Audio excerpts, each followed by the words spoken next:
Hello everyone, my name is Nitesh Chaudhary and I graduated from IIT Bombay in 2009. I have recently joined Sandeepni Gurukul as Foundation and Academic Director. Her parent का सपना होता है कि उनका जो बच्चा है वो IIT जेईई का एग्जाम क्लियर करे, नीट, मेडिकल, एम्स का एग्जाम क्लियर करे या वो एक बहुत ही अच्छा इंजीनियर बने और बहुत ही अच्छा वो डॉक्टर बने, बहुत अच्छे कॉलेज से ग्रेजुएशन करे। लेकिन उसकी जर्नी क्लास 11 से स्टार्ट नहीं होती है। उसका जो प्रिपरेशन प्रोसेस है वो बहुत ही जल्दी स्टार्ट हो जाता है। तो उसके लिए हम यहाँ पे फाउंडेशन प्रोग्राम लेके आए हैं। Along with the CBSE curriculum हम फाउंडेशन चाहते हैं स्टूडेंट्स का इतना स्ट्रांग हो कि वो क्लास 11th में जब आए तो उसको ऐसा फील नहीं हो कि एक नई दुनिया में वो पहुंच गया है। मोस्ट ऑफ द स्टूडेंट्स यही प्रॉब्लम फेस करते हैं अपनी प्रिपरेशन में, भले ही वो मेडिकल की प्रिपरेशन कर रहे हो या इंजीनियरिंग एंट्रेंस एग्जाम्स की प्रिपरेशन कर रहे हो। So it all starts from the basics. अगर बेसिक्स क्लियर हैं तो आगे बढ़ने में बिल्कुल भी प्रॉब्लम नहीं होगी। जैसे किसी भी एक बिल्डिंग का जो सबसे इंपॉर्टेंट पार्ट होता है उसका फाउंडेशन, वैसे ही जो ये जर्नी है प्रिपरेशन एग्जाम की, कॉम्पिटिटिव एग्जाम की, उसका भी फाउंडेशन स्ट्रांग होना बहुत जरूरी है। So I welcome all the parents and guardians to be a part of this journey. Let us build our children future together. ऐसे ही एंगल डिफाइन होता है, ठीक है। ये है angle subtended at the centre of circle. अब ध्यान रखना, ये सेंटर ऑफ सर्कल के ऊपर एंगल सबटेंडेड है। फिर एक होता है angle subtended by the chord at the circumference of the circle. दो एंगल्स होते हैं, ठीक है। एक होता है at the centre of the circle, another angle is at the circumference. तो सर्कमफरेंस पे आप कोई भी पॉइंट ले सकते हो। जैसे अगर हम लेते हैं सर्कमफ्रेंस पे एक point, this is the point, you can take any point, okay. तो अगर हमें angle subtended by the chord at the circumference निकालना होता है तो हम क्या करते हैं, इस पॉइंट को end points of the chord से जॉइन करेंगे, ठीक है। हम यहाँ पे इस पॉइंट को जॉइन करेंगे यहाँ से, इस पॉइंट को हम जॉइन करेंगे यहाँ से। तो ये बनेगा हमारा angle subtended by the chord at the circumference. ये दो एंगल होते हैं, these are the most important angles जो आप कॉर्ड में देखोगे, ठीक है। तो ये angle subtended by the chord at the centre and this is the angle subtended by the chord at the circumference. ये दो एंगल होते हैं, दोनों एंगल के बीच एक रिलेशन होता है, उसकी एक थ्योरम होती है, ठीक है। सबसे पहले हम एक सबसे पहली थ्योरम देखते हैं, इसको भी देखेंगे अभी। पहली थ्योरम जो होती है वो होती है कि सपोज अगर हम एक सर्कल बनाते हैं,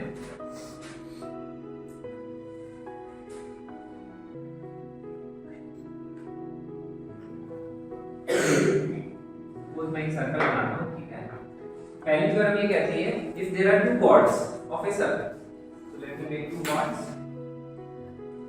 there is this one chord, there is another chord. There are two chords of a circle and we mark the angle subtended at the center.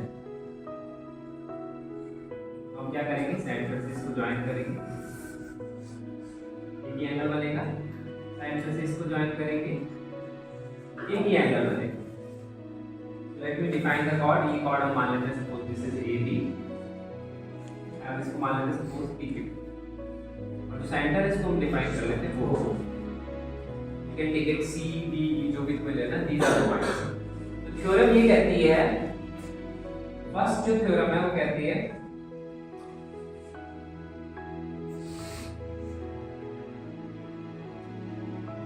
if two chords are equal, ये आपको दिया हुआ है if two chords are equal,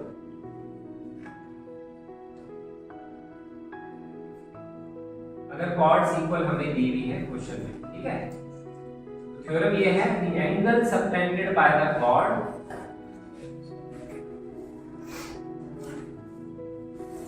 eight the centre of circle are equal. This is the theorem, ठीक है। अगर दो chord equal हैं, first theorem is this one. हमें क्वेश्चन में क्या लिखा हुआ है, क्वेश्चन में दिया हुआ है दो कॉर्ड्स इक्वल है, इसका मतलब हमें क्या दिया हुआ है, AB is equal to PQ. This is given to us. Okay. Then we have to define the angle subtended by the chord at the center of circle. Angle subtended कौन से हो गए? AOB and next angle is POQ. ये दो angle हमें ये prove करना है these two angles are equal. ये हमारा क्वेश्चन है.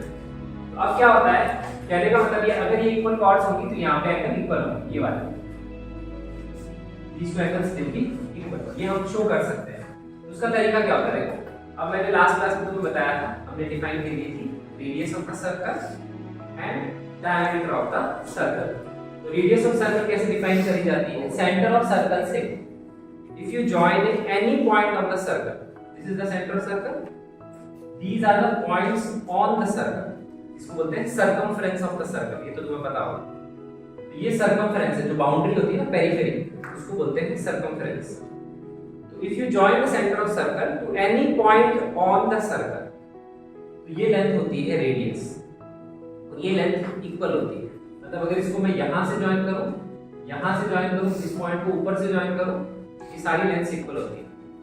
तो अगर ये लेंथ रेडियस है, दिस इज r, तो ये भी क्या होगी?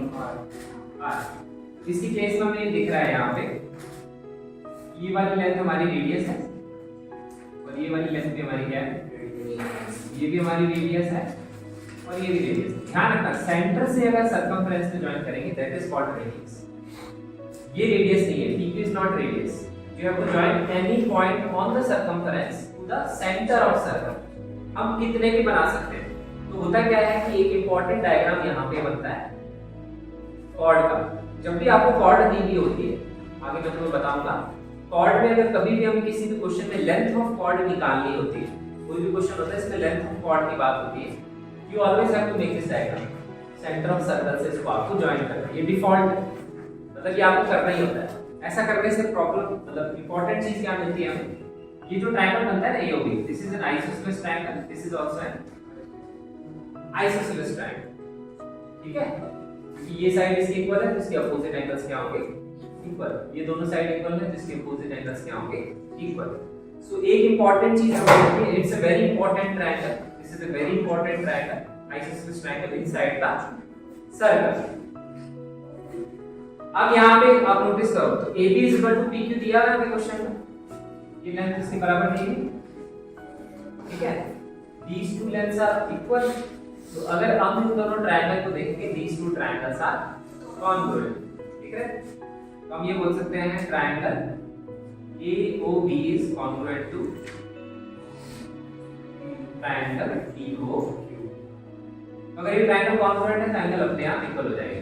तो सेंटर पे एंगल क्या होगा? AOB, यहाँ होगा POQ. These two angles are equal because of CPC. ठीक है, तो हम इस तरह से इसको शो कर सकते हैं. तो कहने का मतलब क्या है कि सर्कल के ऊपर अगर आप कोई भी दो कॉर्ड बनाते हो इक्वल लेंथ के, और उस कॉर्ड का अगर आप एंगल निकालते हो सेंटर ऑफ सर्कल पे, दोनों एंगल्स क्या होते हैं? इक्वल. इस थ्योरम का एक रिवर्स भी होता है, वो थ्योरम होती है इसी का कन्वर्स. थ्योरम 2 है कन्वर्स ऑफ थ्योरम 1. कन्वर्स का मतलब है रिवर्स. मतलब आपको दिया हुआ है क्वेश्चन में कि if the angle subtended by the chord are equal at the centre of circle, then the chord are of equal length.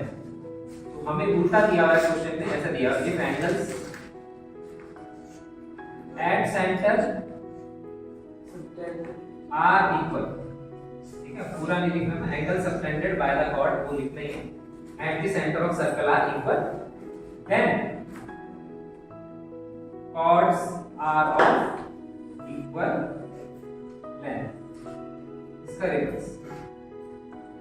Suppose अपने को ये दिया कि if the angles are equal at the center of circle, then the chords will be of equal length. तो उसकी case में भी diagram ये बनेगा. ठीक है, दो तो लाइन यही बनती है, R R R R, ये तो बनेगा बिकॉज़ रेडियस तो इक्वल होती है. अब इसकी केस में हमें एंगल इक्वल दिया हुआ है, इसका मतलब क्या दिया हुआ है? AOB and POQ, this is given, they are equal. इतना आपको क्वेश्चन में दिया. तो हमें क्या प्रूव करना है? AB is equal to PQ prove करना है. तो अगर हमें ये दिया हुआ है, जिसमें हमें कौन कौन सी चीजें दी हुई है, अगर इसकी बात करेंगे थ्योरम 2 की, जिसमें हमें क्वेश्चन में दिया है AO is equal to PO is equal to R दिया है. फिर हमें दिया हुआ है BO is equal to PO equal to R। ये तो यहाँ पे भी आएगा, ये यहाँ पे भी आएगा, दोनों में आएगा। इस तरफ में इस तरफ रेडियस तो आना है। इसमें जो एक चीज दी है, इसमें हमें दिया हुआ है कि ये एंगल इक्वल, तो हमें दिया हुआ है angle AOB is equal to angle POB। इसमें हमें एंगल नहीं दिया हुआ था, इसमें हमें क्या दी थी, साइड दी हुई थी। इसमें साइड दी हुई थी तो हमने S से बोला कि ये दोनों ट्रायंगल्स कॉन्ग्रुएंट है। इसमें यहाँ पे दो साइड्स दी हुई हैं और उसके बीच का एंगल दिया हुआ है, so we can say these two triangles are congruent by SAS। So this is side angle side। तो अगर SAS से दोनों ट्रायंगल कॉन्ग्रुएंट हैं, then we can say AC is equal to PQ। ये आप बोल सकते हैं। ये बेसिक थ्योरम्स है कॉर्ड के रिलेशन कि अगर दो कॉर्ड इक्वल लेंथ की होती है, the angles subtended at the center of circle are equal। और दूसरी थ्योरम ये है यहाँ पे कि अगर angle subtended at the centre of circle are equal, then the chord are of equal length. ये दो थ्योरम्स इंपॉर्टेंट होती हैं। तीसरी थ्योरम आती है यहाँ पे एंगल सबटेंडेड की, angle subtended by the chord at the centre of circle and the angle subtended by the chord at the circumference of the circle. इन दोनों एंगल्स के बीच में एक रिलेशन होता है, वो होती है थर्ड थ्योरम। थर्ड थ्योरम ये होती है जो आपके 10.5 एक्सरसाइज में यही है। उसमें ये रिलेशन होता है कि जो x है यहाँ पे angle that is equal to 2 times of y। ये यहाँ पे जो एंगल है ये इसका डबल होता है। This is the next theorem. Angle subtended by the chord at the centre of circle, angle subtended by the chord at the circumference. This angle is double then this. तो देख के भी पता लग रहा होगा कि ये वाला एंगल बड़ा ही है इससे। यहाँ पे जाके रे कॉन्ट्रैक्ट हो, यहाँ पे रे थोड़ी फैली है, तो यहाँ पे थोड़ी सी कॉन्ट्रैक्ट हो, तो ये एंगल इसका डबल होता है। इसका कहने का मतलब ये है कि यहाँ पे सपोज यहाँ एंगल सपोज 30 डिग्री है, तो यहाँ पे कितना होगा उसका हाफ, कितना हो जाएगा 50। और अगर यहाँ 30 डिग्री है तो यहाँ उसका हो जाएगा डबल। ठीक है, ये जितनी वैल्यू है उसका डबल यहाँ पे होगा। ठीक है, और ये वैल्यू दी गई है उसका हाफ यहाँ पे होगा। तो सर्कल में एंगल की बहुत इंपॉर्टेंट प्रॉपर्टी होती है। और क्या होता है इसमें, जैसे सपोज ये राइट वाला हटा दो,